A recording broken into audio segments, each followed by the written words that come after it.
Hi friends, కాకరకాయ fry oil తక్కువ పట్టేలాగా ఎలా చేసుకోవాలో చూద్దాము. ముందుగా కాకరకాయలు తీసుకొని వీటిని చెక్కు తీసుకోవాలి. దేనికంటే చెక్కు ఉంటే చేదు ఉంటుంది కాబట్టి చేదు లేకుండా ఉండాలంటే చెక్కు తీసుకోవాలి. ఇలా చెక్కు తీసుకొని ఇలా చక్కగా చెక్కు తీసుకొని వాటర్లో వేసి క్లీన్ చేసుకోవాలి. ఇవి కాకరకాయ మనము పచ్చి ఫ్రై చేసుకుంటాం కదండి, అలా కాకుండా ఈ ఉడకపెట్టుకొని ఫ్రై ఎలా చేసుకోవాలో చూద్దాము. ఇది ముందుగా ఇలా దానికి చిన్న ముక్కలు కట్ చేస్తాము, ఇవి కొంచెం పెద్ద పెద్ద ముక్కలు కట్ చేసుకోవాలి. ఇలా కట్ చేసుకొని ఒక గిన్నెది బౌల్ తీసుకొని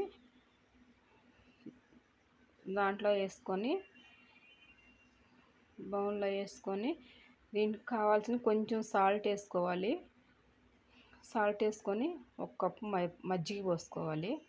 మజ్జిగ కొంచెం చిక్కటి మజ్జిగ పోసుకుంటే బాగుంటుంది. మజ్జిగ వేసుకొని మనం మజ్జిగ లేదంటే పెరుగు అయినా వేసుకోవచ్చు అండి. పెరుగు వేసి కొంచెం వాటర్ వేసుకోవచ్చు. దీనికి కొంచెం నిమ్మకాయ ఉన్నా కానీ పిండుకొని ఇలా 10 నిమిషాలు ఉడకనిచ్చుకోవాలన్నమాట. ఇలా ఉడకితే ఆ వాటర్ అంతా మజ్జిగన్ని ఇనిగిపోతాయండి. ఇలా ఇనిగిపోతాయి. ఇవి ఇనిగిపోయినాక శుభ్రంగా ఏదన్నా కొంచెం ఉంటే వంచేసుకోండి, అలానే ఉంచకండి.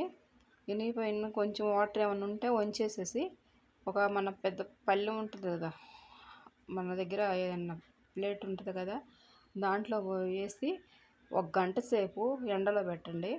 ఆ వాటర్ అంతా లాగేస్తుంది అనమాట. మన ఫ్రైకి బాగుంటుంది. 1 గంట సేపు కనుక ఎండలో పెట్టామంటే ఇలా వచ్చేస్తుంది. ఇవి షుగర్ ఉండోళ్ళు తిన్నా కానీ మంచిదండి. కాకరకాయ ఈ పచ్చివి తినొచ్చు, చేదు ఉండవు. ఇలా మనం ఫ్రై చేసుకొని తినకుండా ఇలా చేసుకొని తింటే చాలా బాగుంటుంది. షుగర్ ఉండోళ్ళకి హెల్త్ చాలా మంచిది. కళాయి తీసుకొని దాంట్లో 1 కప్పు ఆయిల్ పోసాను. ఇలా ఫ్రై చేసుకుంటున్నామండి.